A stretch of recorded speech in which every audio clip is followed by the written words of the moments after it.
Welcome back to Watch the Booker Man and to the post-Destination X episode of Impact Wrestling.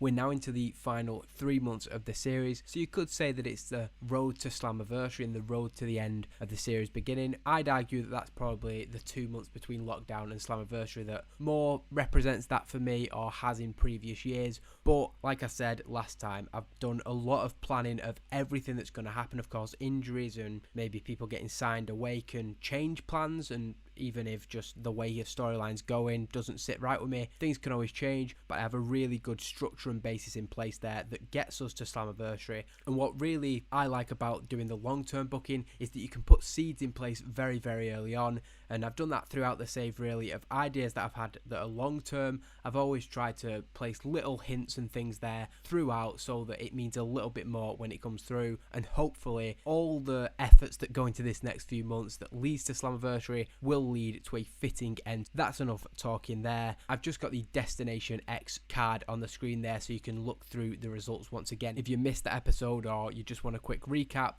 but we will now go into Impact Wrestling week 1 of April 2012. And we begin with CM Punk sat in the ring now. He isn't scheduled to be the person opening the show, and as he sits there cross-legged inside the 6 sides with a duffel bag beside him, the commentators explain that we were expecting to hear from the new Impact World Champion Jeff Hardy first, but CM Punk came down to the ring and he plays by his own rules, so who's going to stop him? CM Punk says that he's only here tonight because he has to be, and if it wasn't for what Kurt Angle told him on Sunday, he wouldn't be. He confirms that the rumours are true. He did try walking out on Destination X. He was this close to refusing to defend his title, and after how that main event went down, everybody in this building can see why. Now, he's not going to ruin Kurt Angle's big moment, but he suggests that everybody stays tuned, because if they're anything like him, they are going to want to hear what Kurt Angle has to say. Punk himself, however, he won't be watching. In fact, he won't even be in the building. He then gets up and grabs his bag from the canvas. He says that he will be here next week, however, because as anybody who watched that pay-per-view on Sunday knows, there are some wrongs to right. Sting getting involved in the main event, obviously not going down well with CM Punk, despite the fact that he has consistently tried to cheat and take shortcuts throughout that championship reign. He knows that with things up in the air, he's not going to get anywhere with that tonight, so he's going home. He then heads up the ramp with his bag in tow, and CM Punk hinting at what Kurt Angle's announcement is going to be there, but nothing will be confirmed until that very last segment, of course, advancing 2 storylines with a very, very good opening segment. We then go into a series of stills recapping the events of the pay-per-view before the commentators welcome us formally to the show. CM Punk, of course, throwing us a little bit off schedule there, and as a result, we send to Jeremy Borash in the back, and he is outside the office of Kurt Angle. Hopefully CM Punk has added even more intrigue as to what he's going to say tonight, and JB wants, even if he's not going to get the announcement, he wants to know how Kurt Angle's feeling tonight, so he knocks on the door. Instead of Kurt Angle, Jim Cornette walks out. Now, he's debuted an annoying gimmick, which I'd say, yeah, that's a fair enough gimmick to give him, but it's got an initial awful rating, which is disappointing. He, however, has a beaming smile on his face and tells JB that it's been a while and it's good to see him. That sort of sickly over-enthusiasm that Jim Cornette is, I'd say, very, very good at. Jim then gives Borash a strong handshake, which ragdolls the arm of Jeremy Borash as Jim Cornette walks off. Jeremy Borash is sort of shaking his head. It's a pretty random appearance, I think everybody would agree, and JB conveys that to the fans, the last person that we'd expect to see tonight, and Jim Cornette, for whatever reason, is here at Impact Wrestling. We then get what was scheduled to be the opening of the show, but the Icon Sting first comes out, making his entrance, and he addresses his involvement on Sunday and says that CM Punk can complain all he likes because he just got a taste of his own medicine. Justice was served at Destination X. That should have been the result in Jeff Hardy and CM Punk's first match against all odds, so he just made sure that things went the way they should, and because of that, he is delighted to introduce a new Impact World Champion. We are finally free of CM Punk as Jeff Hardy comes down to the ring. Sting tells Jeff that he's been with him throughout his entire journey since he returned over 2 years ago. There's been ups, There's certainly been downs, but he could not be more proud to see Jeff Hardy, Impact World Champion. He hands the microphone to Jeff Hardy and steps back. He doesn't want to overshadow Jeff. He just wanted to give him his props. Hardy puts over how much being the Impact World Champion means to him. And it doesn't hurt that it was at the expense of CM Punk. He's sure that Punk won't go away quietly, but Jeff intends to be a very, very different champion. He's not going to shirk challenges. He's not going to take shortcuts, because whoever deserves a title shot is going to get one while he is the Impact World Champion. He wants to prove that intention by competing in the ring next week, so he puts the roster on notice. Whoever wants to prove themselves, how better to do it than next week against the champ. Now that is an open challenge, but as a non-title match, you're getting a chance to beat the champion, and if you do that, then you surely prove yourself as the number one contender rather than having an open challenge for the world title. We then get the first match of the night, and it's the ongoing rivalry between the Beautiful People and Mickie James, and actually Angelina Love picks up the win. Usually they've been a little bit incompetent in their involvement, but this time they do manage to coordinate. Rhett Titus, the cameraman of the Beautiful People, manages to distract the referee, and Velvet Sky sprays hairspray into the eyes of Mickie James. Angelina Love is then able to hit a breaker bitch and pick up the 1-2-3. I did rate this on eye candy, hence the really good score. Again, it's a bit of a shortcut in the game. It doesn't always feel good doing it, but Mickie James wouldn't be getting a 75 without it. Angelina Love wouldn't be getting a 63 without it, and we probably wouldn't be gaining heat to the storyline or having such a good match if we didn't. So it is unfortunate a little bit, but it is what it is. After the match, the Beautiful People celebrate their victory, with Rhett Titus getting a close-up of the blinded Mickie James to add a little bit of insult to injury. Coming out from the back, Gail Kim walks down and checks on her fellow competitor as the Beautiful People head up the ramp, absolutely jubilant at what they've just done. The commentators put over the difficult run that Mickie James has been on since losing the Knockouts Championship to Tara back at Bound for Glory in October. They're sure, however, that she'll be back to winning ways very, very soon. This time also allows them to put over Gail Kim's victory over Hamada at Destination X. It was a difficult match. It was not an easy title defense by any means, but she retained the Knockouts Championship, and we do lose heat to the storyline we just gained heat to, introduced as something that happened during the previous match. Jeremy Borash is seen. He's a very busy man tonight, looking for updates. This time he wanted to speak to CM Punk as he got into his car and left the building, driving away having given nothing to Jeremy Borash at all. Punk has to stop on his way out as another vehicle pulls into the parking lot. The short-tempered CM Punk honks his horn loudly at him because he is in a terrible mood having lost his championship. Jeremy Borash runs round to the latecomer's parked car, knocking on the window, so it's from an angle that we can't actually see as the window is wound down. The reaction of Jeremy Borash tells us that it is somebody who he wasn't expecting to see tonight, and if we had him have a shocked face for Jim Cornette, we want him to ham it up even more, because this person he is even more shocked to see. But again, we give nothing away. Returning to ringside ahead of Charlie Hass's match up next, Maranello and Taz give us an update on Shelton Benjamin's condition over images of him being stretchered out of the building following his defeat to Charlie Hass at Destination X. Early reports suggest a serious injury to the knee of Shelton Benjamin, which was far from 100% going into the match. Question marks were there about whether he should have even competed, but he did, and he is now out, we think, for a number of months. Making his entrance for his match up next, Charlie Hass has kept the music and the graphics of the former tag team, albeit where it used to say Charlie Hass and Shelton Benjamin, it just says Charlie Hass, and where it used to say Wrestling's Greatest Tag Team, it simply says Wrestling's Greatest. Pausing at the top of the ramp after coming out, Charlie Hass looks to his side, and we get a little bit of an answer to a question we had earlier. Jim Cornette walks out, and he looks absolutely delighted to be here for the match that is coming up next. Not the best performance from Charlie Hass. I did hope to see a boost after a big momentum gaining victory for him. And we also see that Charlie Hass and Jim Cornette are an awkward pairing, so debuting as his manager, I suppose there is the workaround that we could potentially put Jim Cornette more as a commentary guy during Charlie Hass's match. That probably is a way to help us with that negative chemistry. But in the ring in 3 minutes, and it probably didn't need to take him that long, Charlie Hass squashes the young Jesse Sorensen, locking him into a Hass of Pain and making him tap out in 3 minutes and 10 seconds, as we said. Charlie Hass then repeats his actions from Sunday, refusing to release the Hass of Pain post-match until Jim Cornette enters the ring with a microphone. He's got a big beaming smile on his face again. Hass is putting Sorensen through severe pain here. Cornette's just laughing as if it's some kind of joke. He tells Charlie he thinks that might be enough. He's got the job done. He can let go. Charlie does listen to Jim, who then addresses the fans, saying that he watched that amazing match just like all these people did between two incredible athletes at Destination X, and he felt proud of his two old proteges. He worked with them both in Ohio Valley Wrestling, and it was great to see them on pay-per-view doing what they do best. He simply had to reach out and congratulate his friend Charlie Haas on the victory. Well, as these things tend to go, they got talking about old times, some great stories, and Charlie Haas invited Jim to join him here tonight. Cornette happily obliged, and when he arrived tonight, his day got even better because he gets to tell the world the news that Charlie Haas and Kurt Angle shared with him earlier tonight. Apparently, there's a guy running around with the X Division champion in this company, goes by the name of El Generico. That name rings a little bit of a bell with Jim Cornette, but who he is really doesn't matter. What does matter is that at Lockdown, Charlie Haas is getting a shot at that man's title, and Jim Cornette has no doubt that Charlie Haas, wrestling's greatest, is bringing gold home with him. Footage from Sunday at Destination X is then shown. We're doing a lot of recapping, obviously, as it is the post pay-per-view episode. The Impact Wrestling cameras caught up with the returning Beer Money.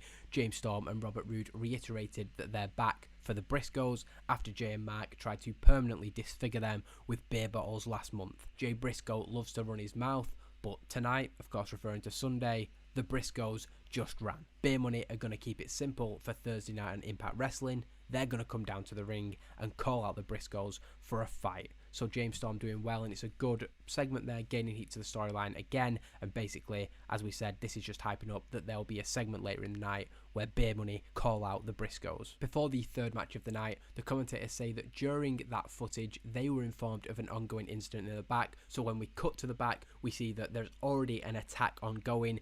Gail Kim laid out on the ground, her Impact Knockouts Championship to the side of her. Hamada is on top, laying repeated elbow strikes into the skull of the woman who beat her by roll-up on Sunday, but at the minute she is simply unable to defend herself. Obviously, she's already out by the time that we get to see what's going on. Trying to help calm the situation, along with some referees and members of the crew, Larry Sweeney has arrived on the scene, and he's telling Hamada that he'll sort her out another title shot, but she needs to stop. He's worried about suspensions, fines, even worse as a result of what she's doing to Gail Kim. And Hamada does seem to listen to Larry, leaving the lifeless Gail Kim down on the ground. However, this isn't what we expect, because she then points at Larry and says, "This is your fault." She then walks up to him, drops him with an elbow, and walks straight past. She has lost complete control. 8-0 she was going into Sunday. She has lost her first match of 2012, and she is not happy one bit about that. This has seen Hamada snap even more than she already had, and we've advanced the Hamada versus Gail Kim storyline. Things aren't over. Hamada is not going down after just one match, and it seems that she has dropped Larry Sweeney, blaming him for her not winning, and we're going to go more into that as the storyline develops. We then get a match between Alyssa Flash and Sarah Del Rey, and it's a good match actually. I'm happy with that. I think I did this as a wild brawl. I'm going to just check the road agent notes. A wild brawl, yes, well that really seems to suit Sarah Del Rey and Alyssa Flash. Alyssa Flash and Sarah Del Rey defeat the former #1 contenders Taylor Wilde and Sarita in 11 minutes and 4. Alyssa Flash pinning Sarita with a Flash driver. Unfortunately, Taylor Wilde's the weak link there, following an impressive and aggressive performance. I didn't mention this, but during the match, it's not that they're outright cheating, but we definitely see an edge from Alyssa Flash and Sarah Del Rey, taking as long as they can on rope breaks, maybe spending 4.9 seconds in the ring after a tag, really trying to push it. They're not afraid to play dirty to get the win. They are faces and they've been booked as such, but we do still want them to have that edge, and they've beat the former #1 contenders. Look around the division, there's only one team who is going to be next in line for Awesome Kong and Rosita. I'd say we've done well to hold this off for another couple of months, but the commentators are saying it's a matter of when, not if, they're confirmed as the next challengers to the championship. We then return to the second hour of the show with Austin Aries coming down to the ring. That's not a good segment at all, is it? Brody Lee not coming out of this well, or Steve Corino, the two men who joined Austin Aries. But Austin Aries, who does do well, masterful job of improvising and was a real star, he says that after Sunday, Tyler Black is behind it. He beat him 1-2-3 in the middle of the ring, and he proved that he is the better man. Austin Aries says that he was listening to what Jeff Hardy had to say earlier, but first, there's some in-house business that they need to deal with. Steve Corino takes the microphone and says that the New Age of Honor proved that they are the only group worthy of that name. They are the group that are leading this company into the future, but at the moment they are missing one peace, he calls out Jimmy Jacobs. Jimmy Jacobs comes out from the back. He's kind of hesitant. He's obviously not been committed to the New Age of Honor in recent weeks, and it seems like he wants to get back in with the New Age Originals, but he is grabbed from behind by the American Wolves. So while he was slowly walking to the ring, he's now marched to the ring by two men who were obviously laying in wait for him. Delivered to the ring, Steve grabs Jimmy Jacobs by the face and asks where Tyler Black and the Kings are tonight. Doesn't Jimmy understand? Those guys don't care about you. We are your family.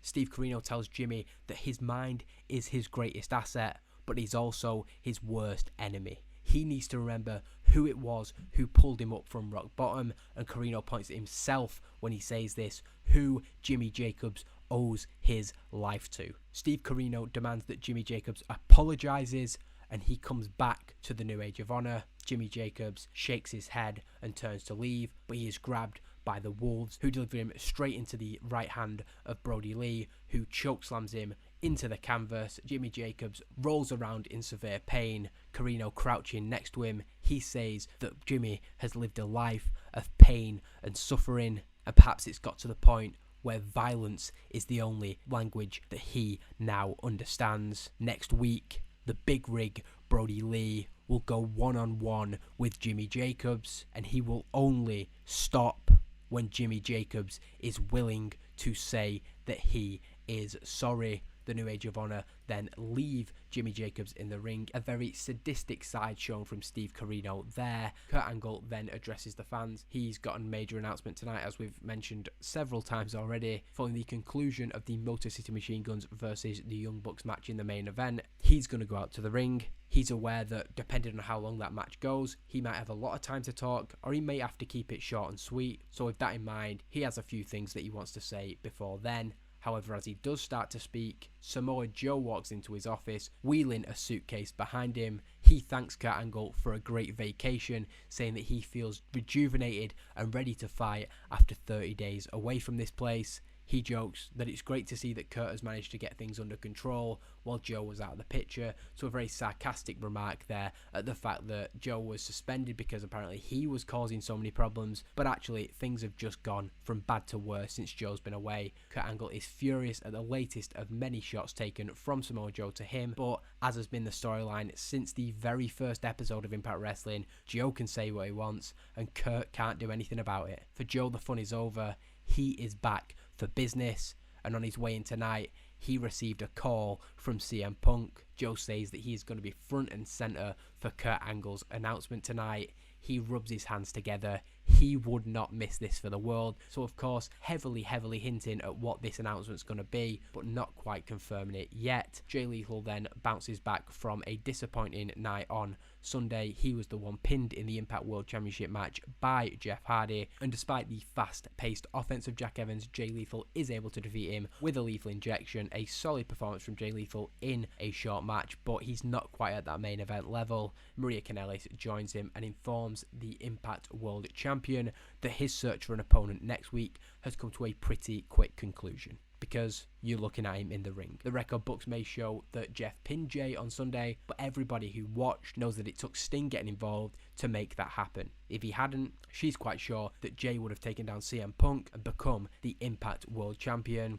Jay then takes the microphone from Maria and says that if he gets the chance, he's gonna beat the crap out of that old man Sting. But first, he's gonna prove he deserves a shot at the Impact World Championship by defeating Jeff Hardy in next week's main event. The New Age Originals cut a promo, despite not being in the building tonight, probably from the usual locations. We normally have them under a bridge or something like that. Tyler Black says Austin Aries showed on Sunday that there really is no honour amongst thieves, but they've been there, they've done that, so they can't complain too much. They can't be too upset when people bend the rules and try and cheat. However, Austin said that this was about proving who the better man was, and as far as Tyler's concerned, Destination X did not prove anything of the sort. Chris Hero then says that they should have known that a gentleman's agreement wasn't going to solve this, because quite simply, those men don't abide by any code of honor or ethic. But this isn't just about who the best competitors in the ring are, and that's why this was never just going to be solved in a singles one-on-one match. This is all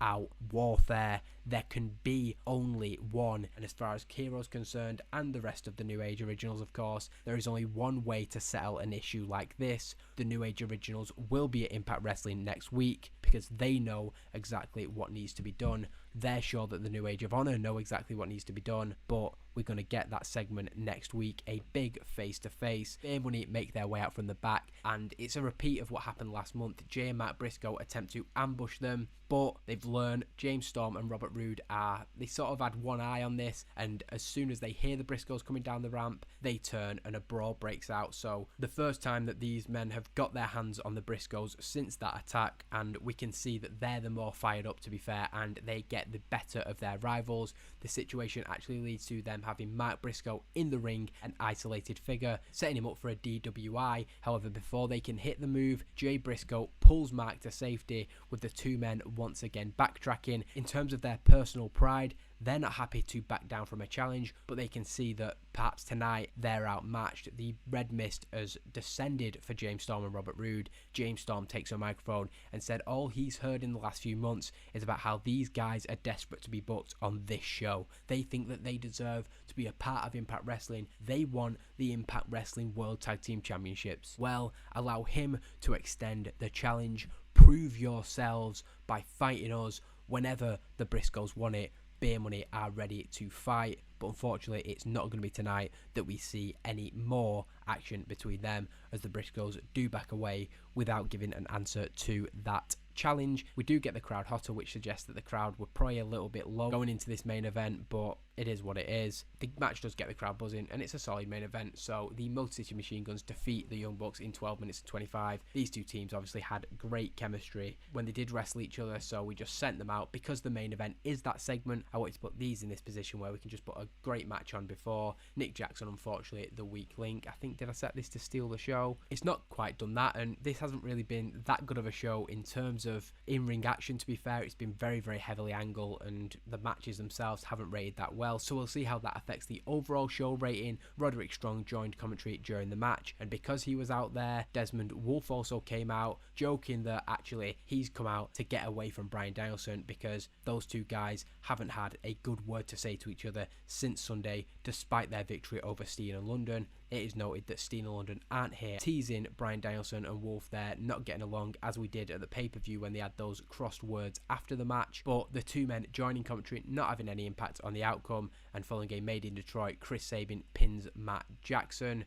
Desmond Wolfe and Roderick Strong will face off next week in a one-on-one, so also them throwing barbs at each other and bickering was to promote that match on next week's show. Following their victories, the Motor City Machine Guns celebrate in the ring and then head up the ramp. Once they reach the announcer's desk, they have a word with Desmond Wolfe. We don't pick up what they're saying, but Desmond Wolfe's responses say that he's not that happy with what they're saying, and it does get a little bit heated between them. Wolfe taking exception to the words of Alex Shelley and Chris Sabin. They then continue up the ramp, but Shelley throws another comment back at Desmond Wolfe, telling him to pass on their message to Bryan Danielson. We then come back to the final segment of the show. Another thing that I was supposed to mention, we see Kurt Angle talking to members of the locker room in the back, and he gets a few hugs, so we don't know what he's saying, but it's again just using that time during the main event, so it's not a separate segment, but Kurt Angle addressing the locker room before he comes out after the break to address the Impact Wrestling audience. Once in the ring, Kurt Angle talks about his decision-making process over the last couple of weeks, and talks about how having to step away from the ring a few months ago, it was so difficult for him, and being given the opportunity to be put in charge of matchmaking, that was kind of his chance to keep in touch with a business that he has given his life to and that has given him so much back in return. But in hindsight, he wonders if that was a mistake. He has no doubts about his ability as a leader, but he wonders if he didn't give himself time to process being told that his career was over. He says that having to go from solving his issues with his hands in the ring and then to having to do it by making phone calls and sending emails behind a desk, it didn't quite sit right with him. Of course, everybody's time comes, but he wonders if he made a bit of a mistake going too soon back into the day-to-day of Impact Wrestling. Upon reflection, he has made the decision to step down as the matchmaker of Impact Wrestling. Coming out from the back, Samoa Joe mocks Kurt Angle once again. He gets in the face of the former matchmaker and former wrestler of Impact Wrestling, and he says there is nothing left for him in this company. He doesn't belong here anymore. In fact, there's nothing left for him in this business. He might as well just say goodbye to professional wrestling and go and retire into the hills somewhere. Joe really gets into the face of Kurt here, and he's twisting the knife in. It must hurt so much for him to be unable to do the thing that he loves. And how great is it? How apropos that it's the night that Samoa Joe returns from suspension. Kurt somehow manages to keep his cool throughout all this taunting and says that while he is no longer able to make matches in Impact Wrestling, he did sign off on one last one before his resignation, and he thinks it might just wipe the smile off Samoa Joe's face. Joe laughs. Who in Impact Wrestling could possibly worry Joe? Who could threaten him? He doesn't care. He asks, who is it that you've got for me? Who's he gonna step in the ring with?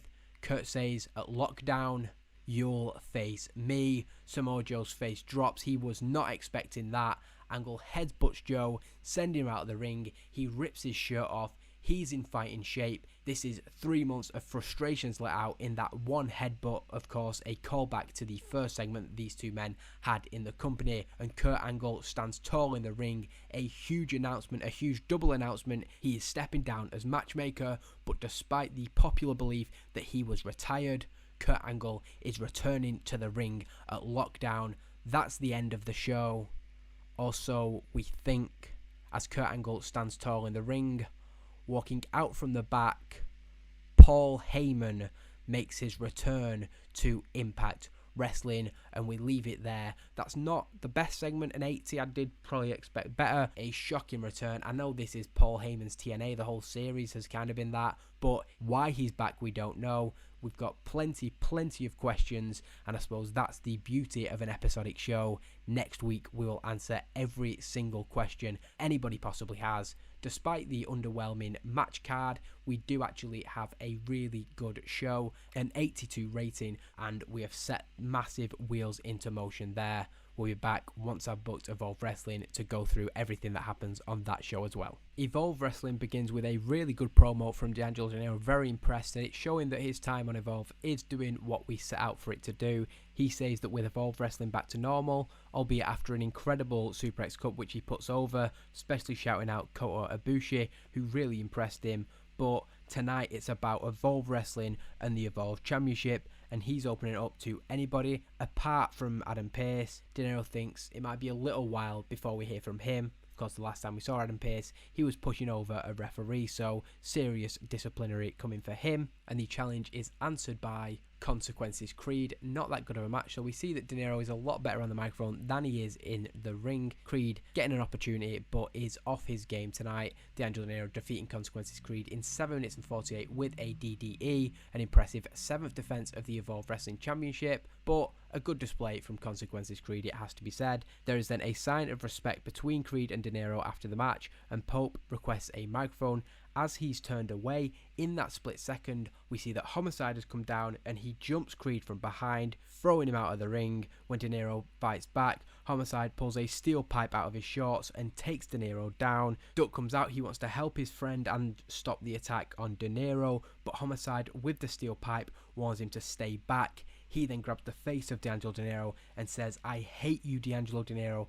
I'm sick of watching you from the sidelines." Homicide is back to do something about it, and a potential hint at a future heel turn there. I'm not sure that's what it is. This is a straight up heel turn, a success for Homicide, bringing him back into the show. He's been very sporadically used over the last probably 18 months, to be fair. Not been a big part of the show, but he's back on Evolve, and his old rivalry from, I think, March 2010, well, that rivalry is rekindled. In the back, Scott D'Amore offers to join Kenny Omega at ringside tonight for his match against Harlem Bravado, and maybe one day he could be a member of Team Canada. Omega says that he wants to carve his own path, but D'Amore offers to sweeten the deal, saying that if he lets him just stand with him at ringside tonight, he will sort him out a match for Impact Wrestling. Since Harlem's brother Lance will be at ringside, it might be good for somebody to be able to watch his back. Kenny Omega somewhat reluctantly agrees. I think he's more got his eyes set on the potential Impact Wrestling match than actually wanting anything to do with Scott D'Amore,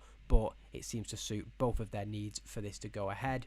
Tara then defeats Lana Kinnear in not that great of a match, despite her putting in a good performance with a widow's peak. After the match, despite a dominant win, she still looks annoyed. Homicide is then seen speaking to Loki, who is stretching and getting himself ready for the main event tonight, which will see him face Amazing Red. Homicide says that he's tried to get some toughness out of Amazing Red for a long time, so he's impressed to see Loki actually seems to be getting somewhere, but he advises that the only way to really toughen Red up is to kick his ass and make him suffer tonight, just like Homicide made D'Angelo Dinero suffer, losing heat to 2 storylines unfortunately that segment, but we're not forgetting that these guys do have history together, or rather Homicide and Amazing Red have history together. Kenny Omega then defeats Harlem Bravado. It's not a very good match because neither are that over, but Kenny Omega dominant and decisive with a 52, which is okay. He's happily slotting into our middle card there. He's then joined by an enthusiastic Scott D'Amore in the ring. Kenny Omega looks kind of embarrassed to be seen in public with him kind of thing, but he knows that there is something to be gained from that,